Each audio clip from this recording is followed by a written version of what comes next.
So good morning everyone, and welcome to the webinar on collaborative working, the catalyst for successful engineering construction project delivery, presented by ECITB and Kingsfield Academy. Just for information, the webinar will be recorded, and after the event we'll send a link if you wish to review or for those who couldn't attend. Let's start with some introductions.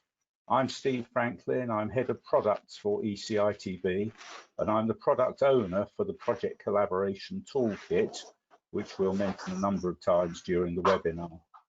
I'm joined by my colleague, Martin Johnson, who's Head of Strategic Engagement for ECITB, and he's our main employer contact for many of the sectors represented on this webinar, should you wish to discuss issues further with us. For those who don't know ECITB, the Engineering Construction Industry Training Board is a statutory training board and an arm's length government body, and our role is facilitating learning and development to employers in the engineering construction industry. We work closely with our employers, and it was in response to employer requests that we worked with a group of those to develop the Project Collaboration Toolkit. Now, ECITB may have many strengths, but we recognise we are not experts in collaboration. So we're pleased to be working with Kingsfield Academy, who have a wealth of collaboration experience across a range of projects. With us today are three of Kingsfield's partners. Carl Haynes, who apart from being an ex-colleague of mine as ECITB, is also facilitating the technology for this webinar. Our first presenter is John Fotherby, who's also chair of the European Construction Institute. And John will be discussing the need for collaboration and why collaborative working is a catalyst for successful engineering construction project delivery. John will be followed by William Lindsay, Project Director at Shell and the current chair of the Oil and Gas Project Managers Steering Group in Aberdeen. Shell were an early adopter of collaboration, and William will be sharing an owner's perspective on some of the issues to be faced in collaboration and the benefits it can bring. And finally, Kingsfield's Karen Cherrell will give an introduction of getting started with collaboration and how to implement it. Now, during the presentations, there will be a small number of polls where a box will appear on your screen for you to choose one or more options from a list. The presenter will introduce the polls, but we won't have long for them, so please choose your response quickly. Now, we expect the three presentations to take 40 to 45 minutes, and then we'll have time for a question and answer session. Now, you're all muted at the moment, but if you want to submit questions, please use the chat function in the right-hand box on your screen. We'll collate those and feed them into the end section when we will, of course, enable you to unmute your microphones. So let's begin the presentations with John Fotherby. John. Thanks, Steve. I'd like to start with the rationale. Why is collaborative working the catalyst for successful engineering construction delivery? And I think the best place to start is the list of questions that we issued with this invitation. So could capital be used more efficiently? Could the knowledge, expertise and experience of the supply chain be utilised more effectively? Could productivity be improved and wastage minimised? Could achievable delivery dates be substantially reduced? Could total investment costs be reduced significantly without compromising safety and quality? And could disagreements, conflicts and disputes be eliminated or very much minimised? And most probably the answer to all those questions is yes. So why could collaborative working be the answer to dealing with those issues? And I think it's really important for us to understand what we mean by collaboration. And we can look to a dictionary definition which says the process of two or more people or organisations working together to complete a task or achieve a goal. But I've had a look outside our industry to see what other people have to say about it. And here's some ideas that I've picked up. One quote, working in a collaborative environment simply means getting more work done faster. It is a process through which a group of people constructively explore their ideas and power to look for a way out that is far more extended than one's own limited vision. Another one says, collaboration skills enable you to successfully work towards a common goal with others. They include communicating clearly, actively listening to others, taking responsibility for mistakes, and respecting the diversity of your colleagues. And lastly, one says, to really make amazing things happen and to exceed the norms of what's expected on any given project, collaboration in the workplace has to be nurtured and allowed to blossom. And I think that that one is really quite important, because collaboration does not happen by magic. It doesn't happen by people simply saying, oh, we're going to collaborate, or by lawyers writing collaboration obligations into contracts. Collaboration requires the contracting parties to be willing to collaborate, and that they themselves create their own collaborative environment in which to deliver their project. So why the ECITB Project Collaboration Toolkit? Its tagline is enhancing project performance through collaboration. But what does that mean?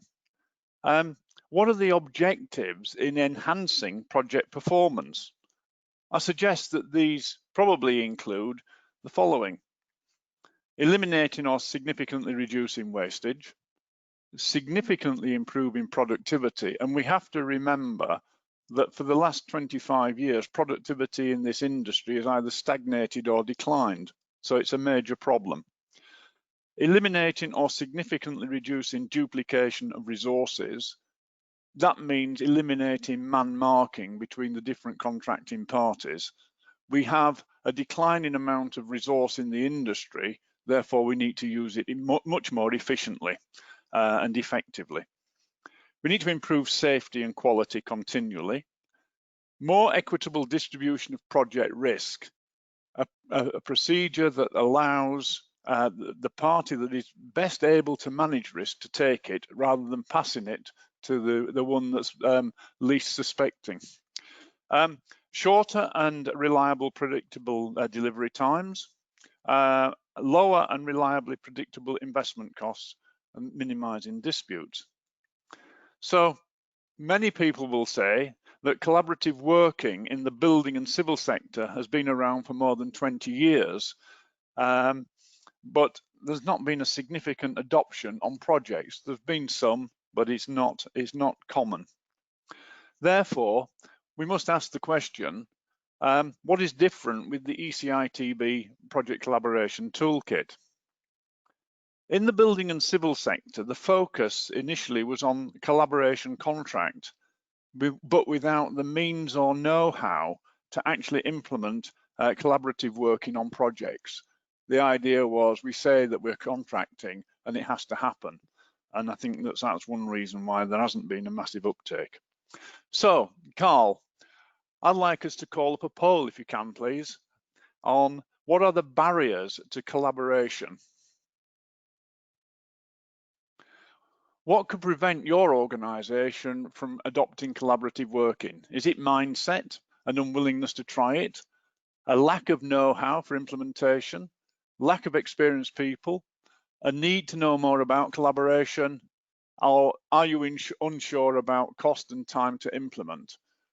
Let us know. What do you think about this?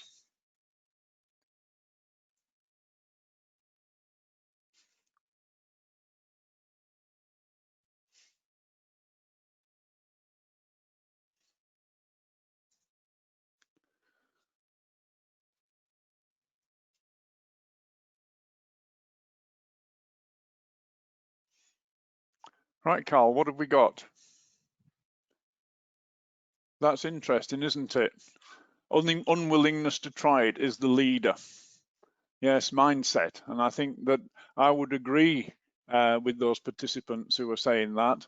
And obviously closely linked to know-how and the unsure about the value and the time required. So very good, thank you very much. I think that gives a nice picture of how you're seeing things.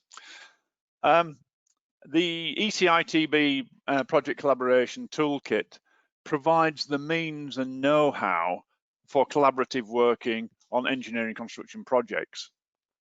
The collaborative working agreement, the contract that marries to the Project Collaboration Toolkit is under development, and there'll be more news about that shortly. The ECITB Project Collaboration Toolkit can be used at any stage of a project, but it is most effective and beneficial when used from the outset. And when used from the beginning of a project, the PCT has 4 phases. 1, establish a collaborative environment. This is fundamental. 2, set up the project for collaboration, which follows from that collaborative environment. Execute the collaborative project and close out and learn. Collaboration is one of those issues where there is a continual need for learning development from the practice that is used. So we'll hear from William from Shell how the PCT has been used successfully on engineering construction in the North Sea oil sector later. The process, procedures and practices in the PCT are eminently transferable to all other engineering construction sectors.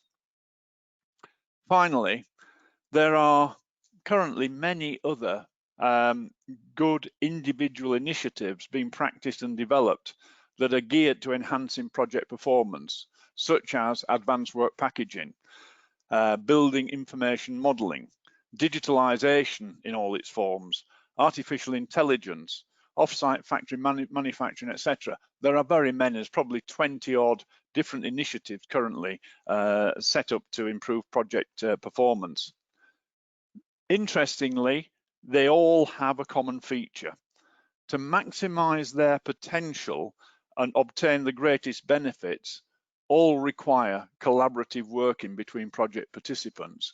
And in fact, this afternoon, the European Construction Institute is running a webinar on advanced work packaging, and that's been presented by Technimon. And Luigi Anselmi is going to talk about how they've implemented it and the need for collaboration and the use of digitalization with AWP.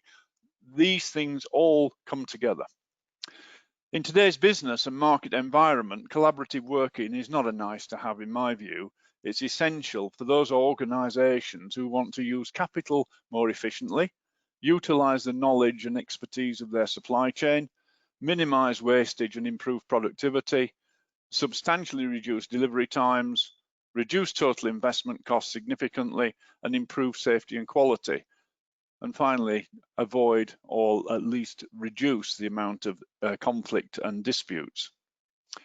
William, what's your experience using the Project Collaboration Toolkit and working collaboratively on your projects? Okay, thanks, John. I'll just show my screen. Can you just confirm you can hear me? Because I'm phoning in from Aberdeen. Yep.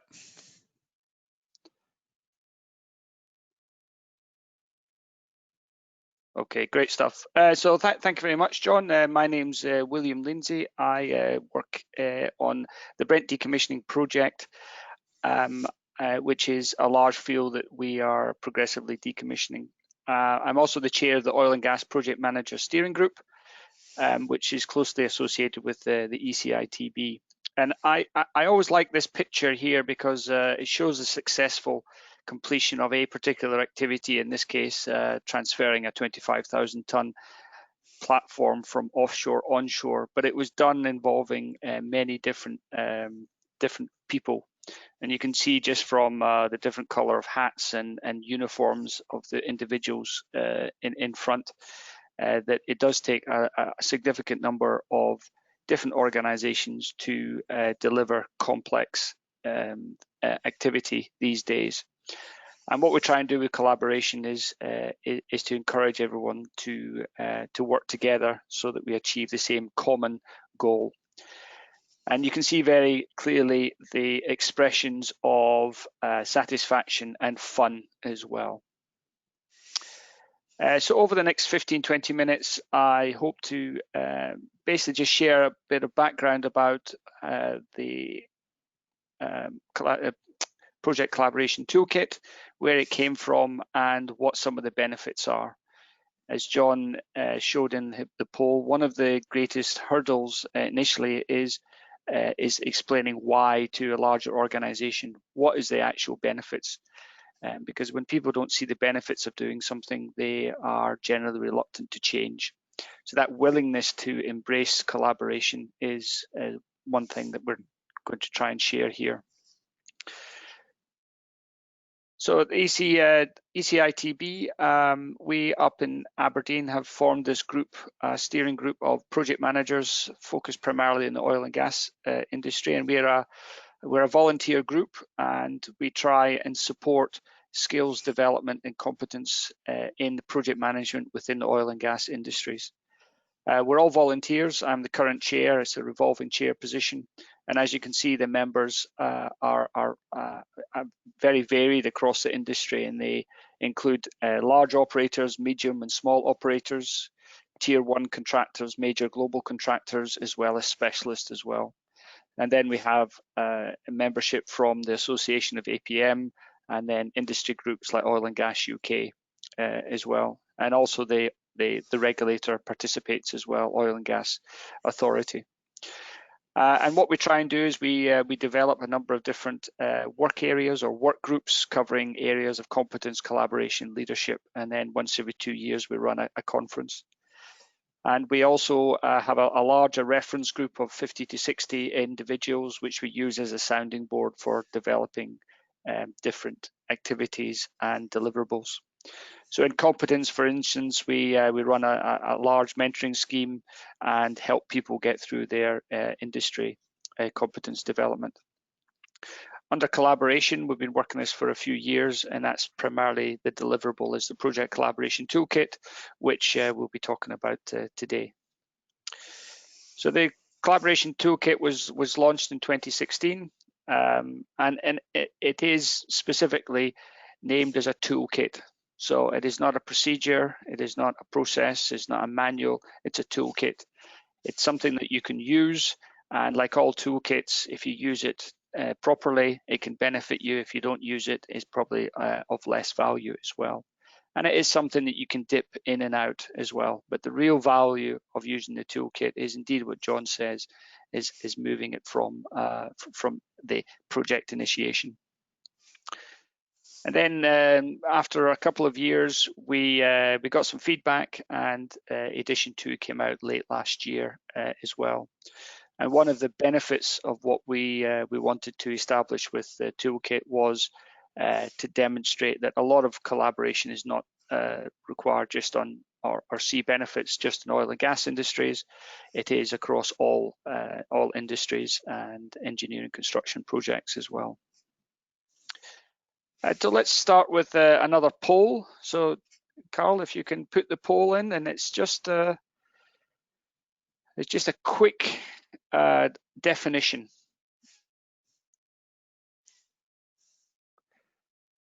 So you should, I don't see the poll on my screen, but you should see the 5 different lines. And what do you think collaboration best meets?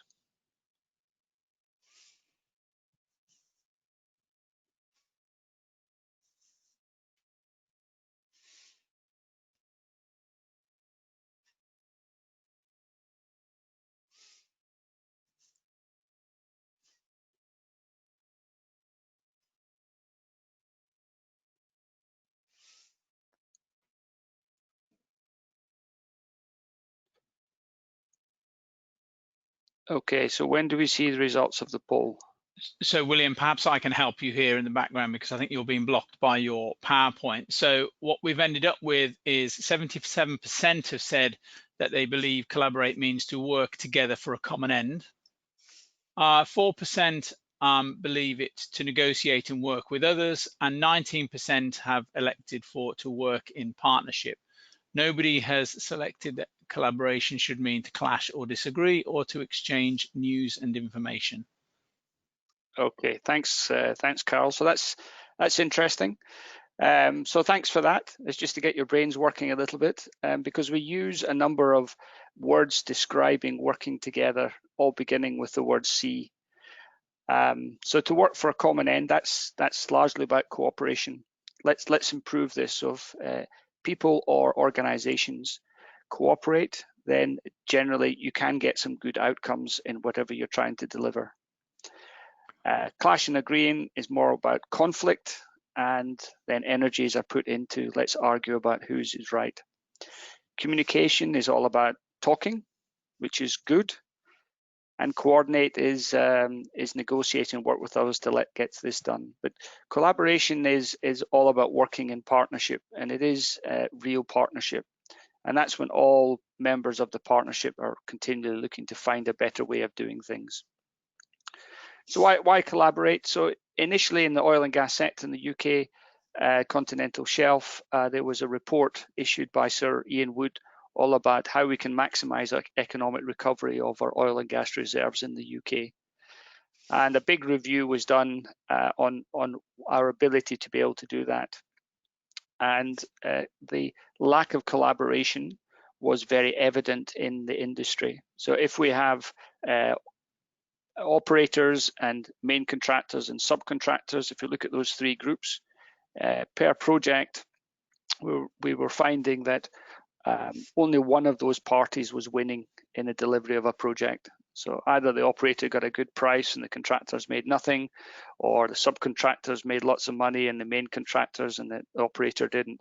So there was a lot of examples where all three parts of that circle were not doing very well. But there were some good examples of collaborative behaviour. So one of the key recommendations from Sir Ian Wood is to help the industry work more collaboratively. And then there was the price crash as well, which led a lot of organisations to move to a more transactional behaviours and look at short term from their personal perspective. On the back of that, a new regulator was formed, the Oil and Gas Authority, and they had powers to mandate industry collaboration, both at an operator to operator level, but also operator to the supply chain. Later on that year, there was a project management conference, and the participants of that conference all agreed that better collaboration was a way of getting better projects for everyone. But what we do know is you can't mandate collaboration. Your boss cannot tell you to collaborate. Your mother organization, a client organization, can't tell others to collaborate. It is about bringing together communication, coordination, and cooperation together. But doing each of those by itself may not deliver true collaboration. And I guess we've all been involved with contracts where everyone has communicated very well, but there's been bad outcomes. Even everyone's cooperated very well. They've done exactly what they've said in the contracts, yet the output is maybe not what could have been. And that's where collaboration comes together. And it's about creating an environment where everyone, no matter which part of the organization or the various organizations, everyone really thinks and feels they're in one team. Everyone knows what the vision or the mission is, and everyone feels part of a single entity. And it is founded on trust, honesty, and openness, and that takes an element of courageousness from each of the parties, and to acknowledge that no one's out to spoil the development of the project. So moving away from a no blame culture. And the principal foundation of that is trust. And trust is something that's built from within. It is not something that you buy or you get 100% from the beginning. And what's the purpose of this? So as we move up from communication to coordination to cooperation, the next step is collaboration. And as you move up, you move to the right and you get increasing levels of trust. But then with that trust working together, you get increased value creation. And that's the whole basis of promoting project collaboration, of which the toolkit was arranged to do. So they are all nice words, nice theory, it's a nice chart, but what does it mean to us? How can we help apply that in reality? And that's what the Project Collaboration Toolkit was provided for. So it is based on ISO 44001 collaborative business relationships, but what is done is it's add pertinent questions, more focused questions for initially the oil and gas industry, but it is all engineering and construction type projects. 4 phases, you can dip in and out of it, phase 2, phase 3, and phase 4. But if you build it in from the beginning, then you can get the real benefit of it. And one way I try and describe it to people is you get to the amount of grey hair I've had, and I'm sure many people on the call will have been in situations where you've got into conflict with your supply chain or with your operator or with your ultimate customer, and you go down a road of bad discussions, negativity, blame, and then you all get into a room one day and say, right, we're not going the right path. Let's reset and let's move forward again using some other path. And if you just remember all of the energy, all of that negative energy that was required to get onto that new path, instead of waiting until you get all that new energy, just grasp some of that energy at the beginning and invest in collaboration at the beginning. And that's basically what we're trying to do. So the toolkit is a series of questions, self-assessments that you can make, and what it highlights in some areas that you're doing well and some areas where maybe you can improve on. And it is important that you do this together across your different partnership. And what that means is ensuring that the best people in your whole organization is delivering the work in an open communicative environment. Risk and reward is shared appropriately. So if the different partners, if you have a circle of which every partner has a segment, you should be able to have, in a collaborative environment, be able to make someone's segment smaller and someone else's segment bigger, depending on who's best placed to do that. But the whole goal is, by doing that, the whole circle gets bigger, so your total segment actually grows as well. And that's where the value add is when we do that. Getting people to solve problems together, ultimately to reduce cost, and if everyone's focused on the end outcome, then we can get to that place quicker. And generally, if you're delivering to a customer, that is of benefit. But also other things like safety performance improves as well. Now, what I also always remind people is that in a collaborative environment, you actually can have the tough discussions between contractor and operator, or contractor with subcontractor, because the roles and responsibilities are defined and you've already had a discussion, an agreement on risk appropriation as well. So it actually helps you have some tough discussions as well. And collaboration doesn't mean everyone does everyone's job. No, it doesn't. It means the right people do the right job for the benefit of the overall project. And what we are learning is through this is absolutely essential leadership and management commitment on this. This is not something that will just happen by itself on the shop floor. It needs to be role modeled, and part of what we're trying to do with these webinars and the case studies I'll talk about is to get the leadership and management to commit to this early on as well. People are projects, projects are people, so handpick a strong team, empower them, and make sure they're the right size. Man marking is an inherent problem we have across various organizations, i.e. in one project you might have multiple construction managers, multiple project managers, multiple project services and planners, and getting the right size team is important as well. Where possible, create a one team culture, one location, and have the one plan that's very transparent. Okay, so that everyone knows what we term in Shell as one source of the truth. That is the plan. Everyone should be working off the same plan.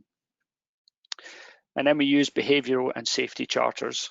that we all sign, and I'll give an example of those later on. So in 2016, 2017, ECITB ran some pilot projects to help different projects apply the Project Collaboration Toolkit. And the output from that was documented in a series of case studies. These are some of those case studies. They're freely available. They're 2 to 3 pages long. And you can see they cross different projects, different types of projects, different organizations as well. And there's even a link in with nuclear as well, nuclear comparison. So if you are interested to see, okay, how was Project Collaboration Toolkit applied on different projects, these are a very good starting point. I've got a couple of examples more closer to Shell UK, where the project collaboration was successfully used. So the first one involves a project where, if we look at the diagram here, we had production from this platform here, originally went via this platform here into the export pipeline system. This Fulmer platform system was being decommissioned, so there had to be a way of routing the production from this platform into the pipeline. So instead of keeping this platform solely for this production, the decision was made to install a new pipeline, install a new structure and tie into this point here. So this pipeline that is tying into is only shut down once every 5 years. So there was a schedule imperative to get this pipeline installed within that a short time frame. In order to do that, they had to develop a PIG. So a PIG is a pipeline internal gauge. It's a tool which goes inside a pipeline that cleans and flushes the pipeline out in front of it. And it had to go through a 16-inch and then be developed such that it expanded into this 24-inch pipeline. So that is what we call a multi-diameter PIG, and that had never been done before. So the problem statement was to deliver a project within a very specific time frame using technology which hadn't been developed yet. The impact of not achieving that would have been huge.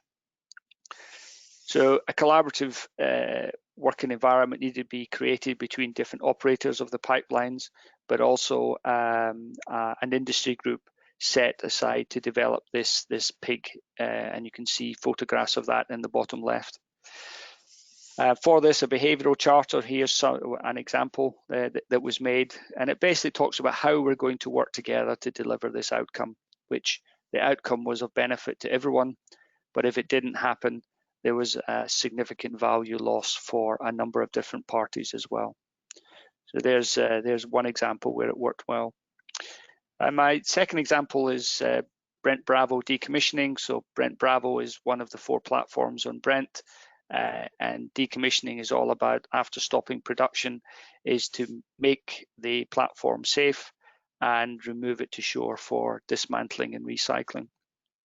And after the first platform, Delta, we learned an awful lot, and one of the areas we learned was to work in a more collaborative manner, because a number of things that we were doing in decommissioning has not been done before, certainly not at the scale that we were seeing on Brent. So again, using the Project Collaboration Toolkit, we have a behavioural charter. Again, I just show you that because it is a commitment by management from a significant number of different organisations, and it is important to involve as many organisations who are relevant to delivering what you're trying to do. And it really does help with technology development, and some of the results delivered. I've listed some of those there, but because we removed man marking, we can really reduce the size of our overall project team. So instead of having a planner and a subcontractor, and a planner and a main contractor, and a planner and the operator, and a planner and the PMO, you just have one planner pulling it all together on behalf of everyone. We're also able to be have a much tighter control on our productivity, because parties were very open about improving the productivity.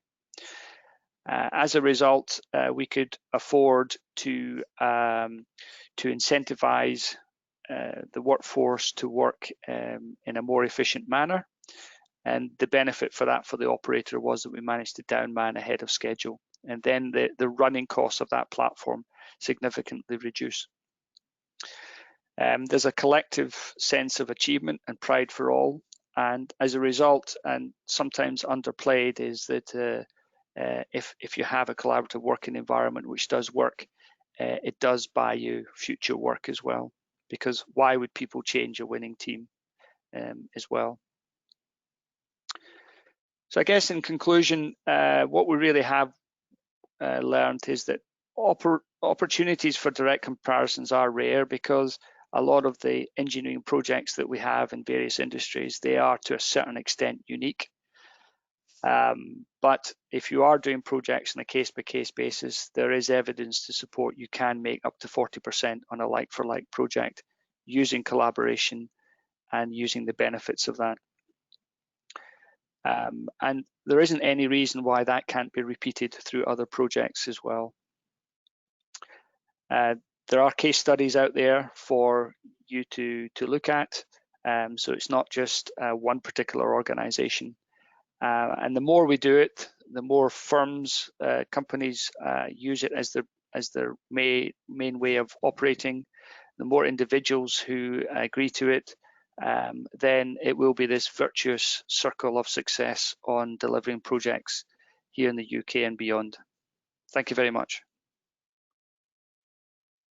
Thanks, William. That's really good. And I think that last statement says it all. You know, up to 40% cost saving is a really major driver for getting involved in this, apart from all the other benefits that that we're hearing of. So great.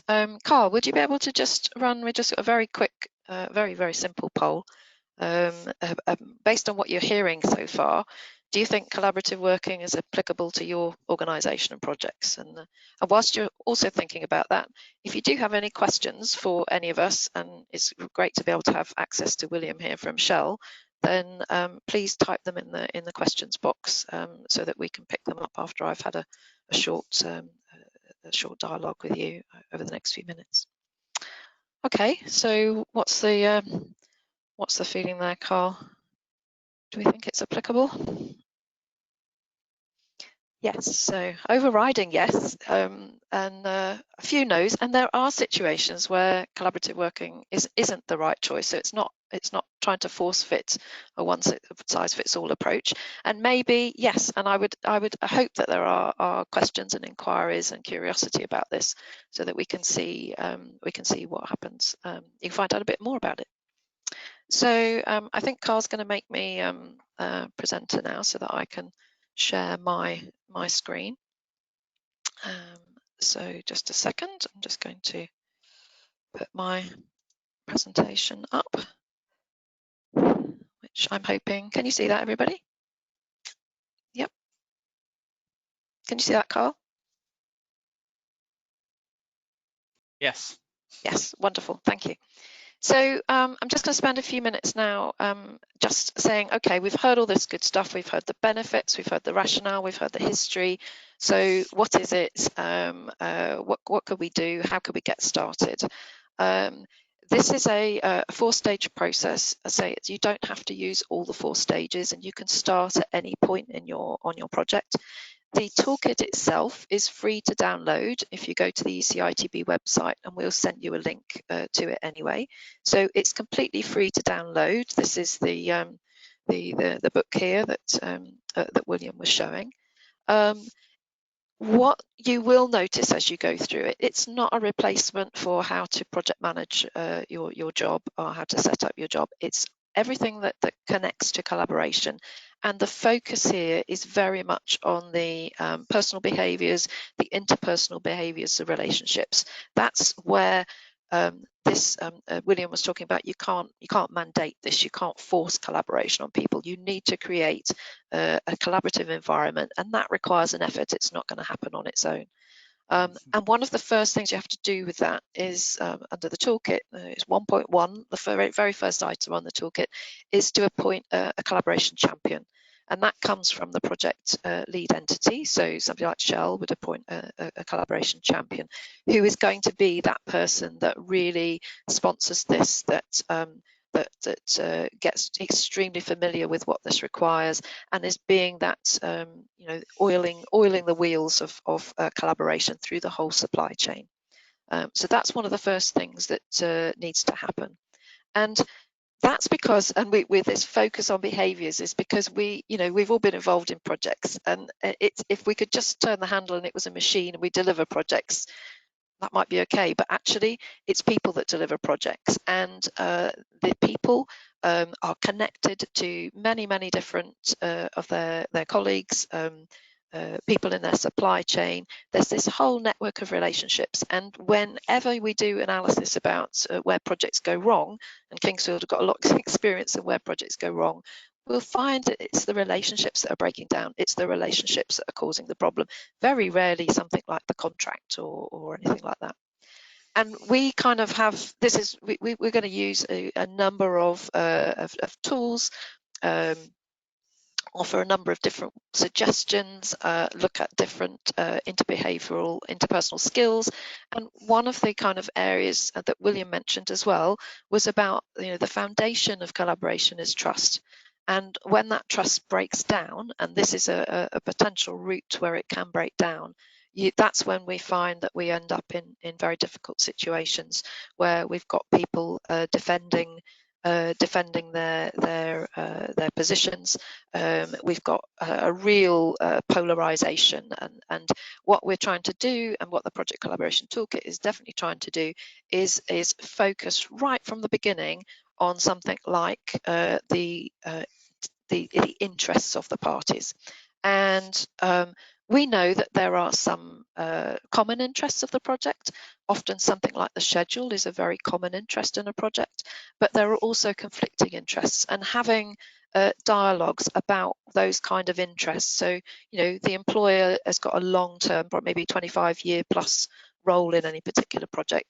Contractors maybe have a more poor we get a poor view sometimes of sort of smash and grab of coming in, doing the job and getting out as quickly as possible.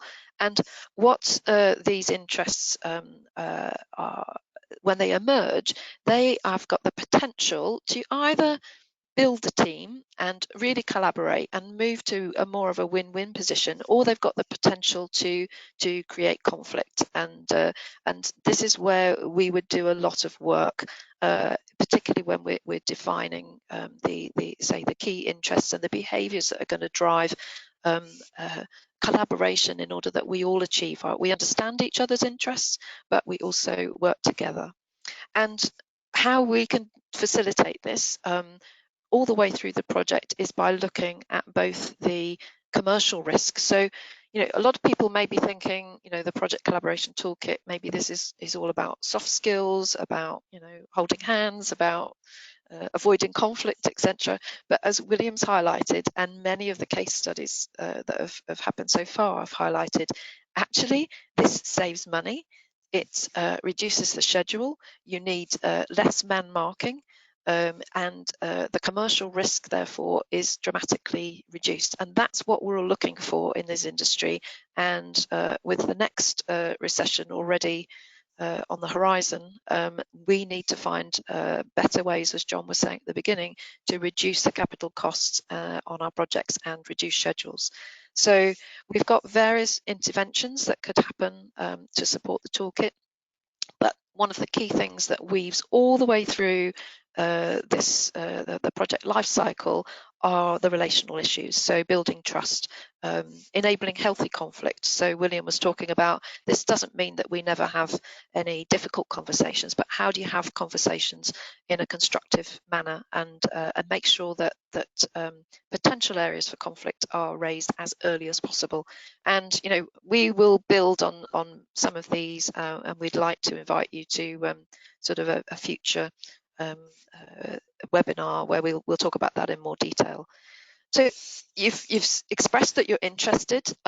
What we'd suggest is we're going to send an email out afterwards, and if you'd like to know more about it, then we're going to run a series of free webinars, about an hour long, about how to apply the project collaboration toolkit in your project.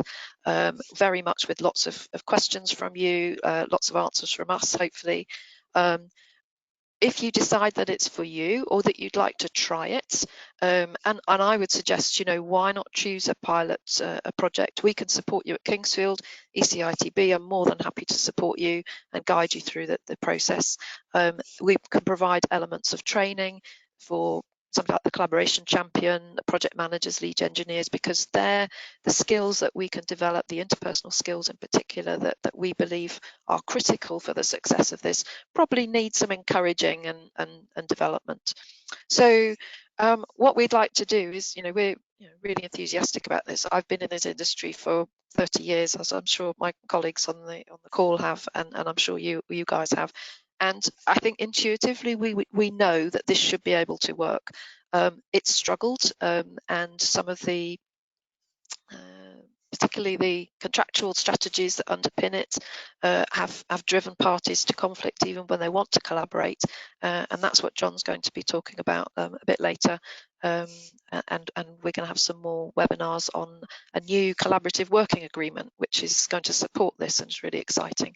So this quote here is another one from one of the pilot studies, and you can see here, that the 5 weeks ahead of schedule, 10% savings on budget, outstanding safety record, and this is largely attributable to the collaborative approach, we're saying, which didn't happen by accident. It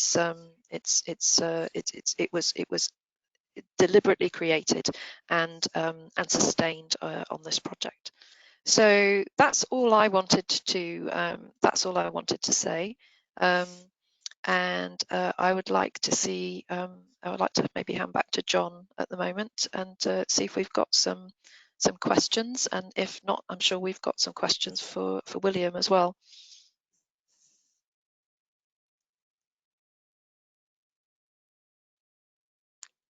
Carl, have we any questions coming in?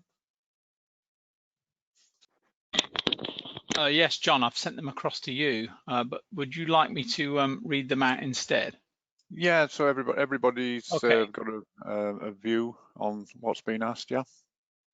Yeah, sure. Okay, just give me a second. So we have a question here from, please excuse my pronunciation here, Zahi. Collaborative working is all about mindset and people. From the discussed experience, how was any resistance to collaborative working dealt with? William, you've got the practical experience here. Have you got an answer to that? Yeah, so there is resistance, of course. I don't think we should be naive to think that something as soft as this, and it's sometimes the benefits of collaboration can be intangible.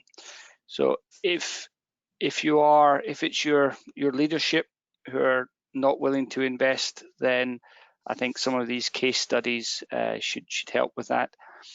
If it is people in your team, there is an element of coaching and discussion with it, but there is an element of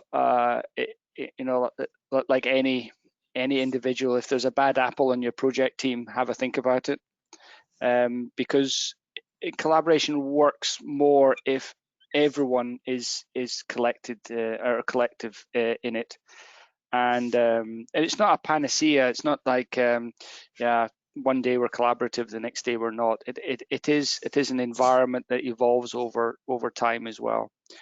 So I think use some of these case studies. I mean, the reason why ECITB and Kingsfield have decided to put on these webinars and counselling and these sort of things is to help people in that journey. So use that. That's another part of the toolkit as well.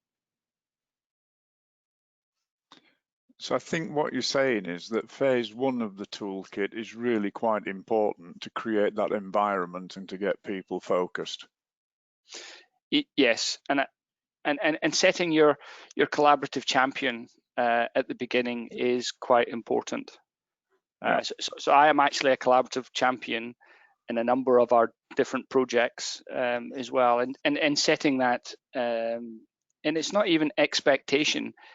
It's like you've seen the cartoon where everyone's very busy shooting bows and arrows at the castle, and there's a guy behind saying with a machine gun, and he said, "Not now, we're too busy." Well, collaboration is exactly like that at the beginning of the project. Okay, so that's why you do need some champion to say, "Whoa, wait a minute. It is now the time to invest in collaborative working practices, not when everything goes wrong." Okay, so here's a question from Anil. Client contractor pairs will have legacy relationships, probably not defined by trust. So how do you start fresh?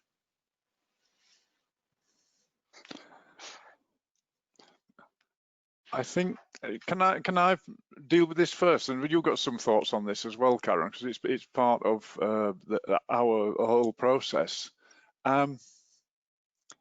We have to use words that are not familiar to engineering construction, such as psychology, which is the study of human behavior.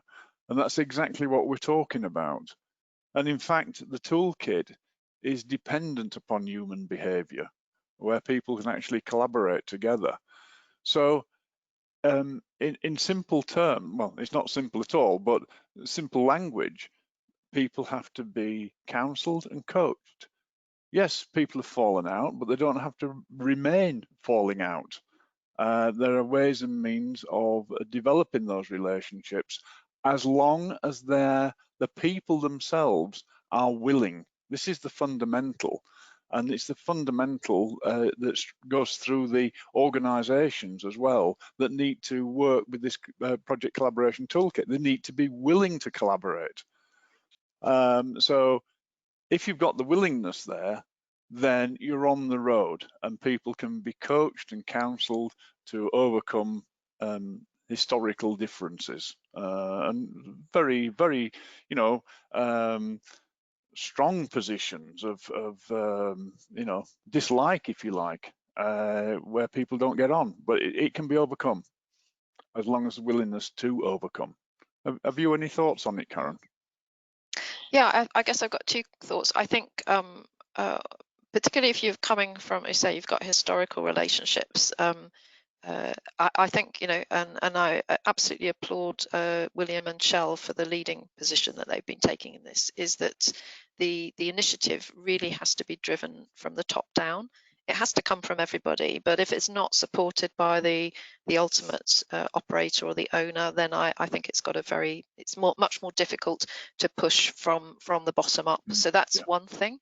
And the other point I guess I would make, talking to what John just said, is we do a lot of work around creating what's called a climate of psychological safety. And it's feeling that this environment is created where it's safe to speak out, not in a personal damaging way, but that we talk about no blame cultures, but creating this psychologically safe space is the only way that we're going to build trust and keep that trust going. And on so many projects, we've seen team buildings that set off at the beginning of the job, and we'll have one team building. We'll all get together, and it'd be a very energetic, dynamic day. And in the old days, we would all go for a drink together, and and whatever. And then it's forgotten about for the rest of the project. And that is not what we're talking about here. We're talking about a commitment to continually work on this throughout the project. And for me, yes, the key work is done in phases 1 and 2, which is establishing these environments. But the real hard work is in phase 3, which is actually when you're executing the project. That's when all the commitments you've made, the behavioural charters that you've signed up to, that's when they're really called to account to actually work. And that's when I would imagine, and I know from the projects that we deal with a lot of disputes on projects, that's when the hard work and the benefits of that hard work should really pay off. So that would be a few points from me. Yeah, and Okay. just on that point, I would say that when you're in the project execution phase and there's the problems are occurring, because collaboration will not alleviate the problems, it won't eliminate them. We need to remember to deal with the problem and not the person. Attack the problem, not the person. Yeah. If you're working collaboratively, that's what you're doing, I think. Would you agree with that, William? Absolutely. And although organizations have their own culture, their own identity, and their own history as well, every project is unique, and projects are run by people. So just remember, people as people, and ordinarily, if people know what we're all working for, they'll work together to achieve that goal first, beyond past projects and past conflicts. I'm just aware we've got quite a few questions to cover still, about 4 questions to cover. So if I can just move you on quickly and briefly, maybe to Steve and Martin can have a stab at this, and then maybe John and Karen could pick it up. How easy would it be to apply the Project Collaboration Toolkit to international projects? Well, from my experience, the principles of collaboration are pretty much universal, but where you have some issues internationally, you've got time difference, you've got language, and all those are just factors that have to be taken account into your approach to collaboration. That's from my limited experience supporting UK projects, but I'm sure John and William have a much better understanding. I think what William said, we're a human being across the planet. And yes, there might be cultural differences, but and probably some cultures are more likely to adopt collaborative working because it's more within the culture than others. But at the end of the day, and international projects, I've got to say, in my experience, usually comprise many different nations and cultures. So you've got a real melting pot there of human beings working together. There's no reason why they can't work collaboratively. I mean, what's your thoughts, Karen? I'd agree. There's nothing in here that is UK specific. It's perfectly adaptable and transferable internationally. Okay, super. Right. Moving Carl, swiftly onwards. Could I just pick up there's a question in the chat thing, Yes. for which I want to apologise to Leslie for alleging that all contractors are smash and grab type approaches, which I'm not, hopefully not. That was my very shorthand way to say that contractors, have to make their profit, their margin on a relatively short, a short project period, whereas owners often have 25 years to do it. So apologies for that. Didn't mean to offend. And there's another question in there which I can direct to John from Pierre Felice, which is saying that the underlying basis for collaboration needs to be a fair contract governing the works. And I think John is working on a pretty exciting new collaborative working agreement that's going to be able to be used with this. Having said that, many disputes that we see and many problems with projects are not related to the contract. So it can still work even if you have a traditional form of contract, but we're trying to definitely address this point via this new collaborative working agreement that should be available soonish. John, that's correct, isn't it? Yeah, we're a little bit behind, but we'll soon be there. But I think that the whole point, and I think that we've seen in the building and civil sector where contracts were developed specifically for collaborative working in the absence of a project collaboration toolkit, for example, the ways and means of doing it was absent. The fact that the contract said expressly the parties will collaborate together didn't help one iota, because they hadn't established the collaborative environment from the outset to get the mindset in place for collaboration. And the words in the contract were utterly useless in getting people to collaborate. You can't, as William said at the outset, you can't mandate it. You can't tell someone to collaborate. It's a willingness to do so. So, you know, yes, I agree the contract is important, it supports it, and that's why we're doing it. But the contract on its own will not solve collaboration problems. It has to be the willingness of the parties and the people to collaborate. Okay, so I think we're 11 o'clock. Did you want to just have a few words, Steve, to wrap up? Okay, that's great. Thanks, Karen. Pretty much on time. I want to firstly thank the panel, particularly John and William and Karen, for sharing their expertise. As Karen said on her last slide, we will be organising some follow-up activities, and we'll pass those on to you as soon as we can following this. But finally, thank you to you for attending. We've had nearly 60 people on the webinar today.